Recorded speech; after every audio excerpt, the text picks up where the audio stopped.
TVK అధినేత విజయ్పై Madras high court ఆగ్రహం వ్యక్తం చేసింది. విజయ్ ఎన్నికల అఫిడవిట్లో ఆస్తుల వివరాలు వెల్లడిపై మండిపడింది. ఈ మేరకు విజయ్కి మద్రాస్ హైకోర్టు నోటీసులు జారీ చేసింది.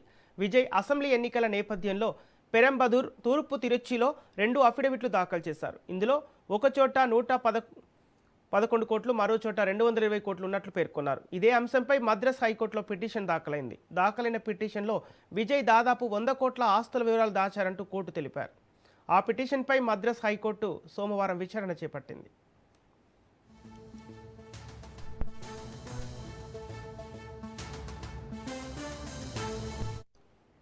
విచారణలో ఒకచోట 111 కోట్లు, ఒకచోట 220 కోట్లు ఉన్నట్లు అఫిడవిట్లో ఆస్తుల వివరాలు ఎందుకు వెల్లడించారని విజయ్ని మద్రాస్ హైకోర్టు ధర్మాసనం ప్రశ్నించింది. ఇది క్లరికల్ పొరపాటుతో పాటు అనుకోవడానికి వీల్లేదు. 100 కోట్ల ఆస్తుల వివరాలని ఎందుకు వెల్లడించలేదో వివరణ ఇవ్వాలని విజయ్కి జారీ చేసిన నోటీసుల్లో సూచించింది. విజయ్తో పాటు ఆదాయపు పన్ను, ఎన్నికల సంఘానికి నోటీసులు పంపింది. విచారణను వచ్చే వారానికి వాయిదా వేసింది.